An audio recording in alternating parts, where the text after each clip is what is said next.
everyone, and welcome to another game review here on Story Theory. So today I'm going to be reviewing XCOM 2, XCOM 2 War of the Chosen, and I'm going to be doing a lot of comparatives to XCOM Chimera Squad. So XCOM is by far my all-time favorite strategy game, and XCOM Chimera Squad are produced by the same company, Firaxis Games, and they do an absolutely amazing job at capturing the war strategy aspect of the game in the XCOM series. So as you can see from my chart here, we're going to start off with narrative like we always do, and that's going to be a 10 for me. XCOM 2 is all based around you actually losing the war from the first game. So instead of saying, hey, you know, you beat back the aliens and now we're taking the fight to them, what would have happened if the humans had actually lost the war and now the aliens have come and taken over as kind of the overlord on our planet, which I thought was a really interesting narrative choice.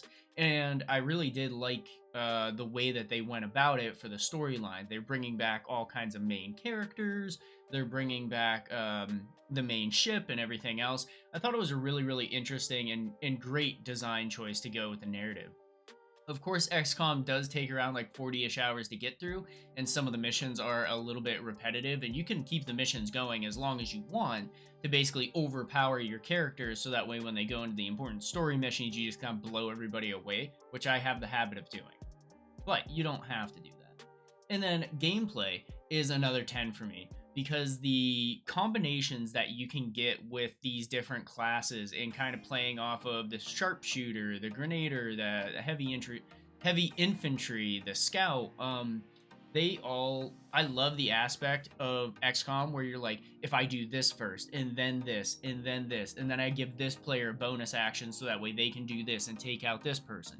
I absolutely love that aspect, that there's pretty much a flowchart and a ladder effect to how you need to play your turn in order to keep your soldiers alive.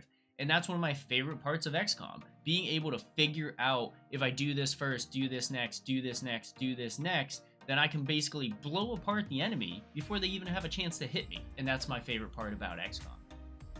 The marketing for this game was fantastic, in my opinion. If you're not part of the XCOM community, you might not have heard about it, or if you're not really into that strategy, turn-based fighting style game, you may not have heard about it either. But I think Firaxis Games does a great job at targeting their niche market of people that they're basically, they know are going to get this game and they're waiting for it. And they do a great job of showcasing the different classes and kind of the highlights of each one. And then when War of the Chosen came out, I mean, that trailer got me freaking hyped. I was so excited for that trailer. The graphics in the game, I'm going to also give it a 10. I love the graphics. I love the top-down style. I think the scenery was actually really, really well done in definitely all the story missions. And even the maps for kind of the side missions or the in-between missions that you would have to do, I think that the maps were big enough that they weren't super repetitive unless you did every single side mission all at once, you know, or you just kept doing them and doing them and doing them just to get your guys overpowered. Then you'd see the same map multiple times. But overall, I think the map design and the graphics were fantastic. The cutscenes were absolutely phenomenal. You felt, or at least I felt, really pulled into the game by the cutscenes and how they were laid out in the entirety of the game, I guess. Technical, I gave them a pretty big hit to technical, so technical's at a 4 for me. XCOM has always been plagued with bugs, and it is very difficult to have such a complex strategy turn-based game without those kind of bugs. I thought XCOM 2 was leagues above XCOM 1, but also there was multiple things in XCOM that you couldn't do, or you had to do stuff a certain way, or certain things just wouldn't work out. It goes back to the meme that there's a soldier standing in front of an alien with the rifle literally phased into the alien's head, and you're only getting like a 98% hit, which is still hilarious, but kind of stuff like that. that technical is always a big issue for the XCOM games and the amount of bugs that go into them, but the way that Firaxis does continual development on these games makes it way better. And that's why I gave value here in 8. So with XCOM 2 War of the Chosen, and then also all the bug fixes, the technical glitches, the further development, I think they did a really nice job on continuing to improve the game even after its release. So I think value I gave an 8.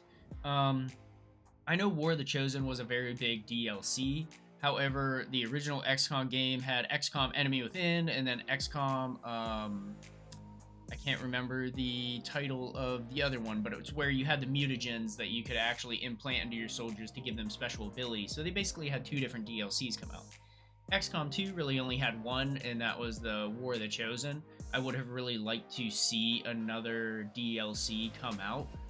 Maybe not as big as War of the Chosen, but just something that adds like a little bit extra to it. And I think that's where XCOM Chimera Squad kind of comes in, because it was a shorter game, it was a smaller game on a smaller scale, but it definitely changed up enough stuff that I think it wasn't technically a DLC because it was a standalone game. However, I think it could have been considered an add-on, in my opinion anyways.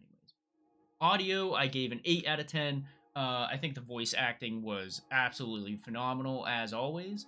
Some of the sound effects for the aliens and stuff like that, and for the guns, I feel like was a little bit repetitive, so I would have liked to see a little bit more, I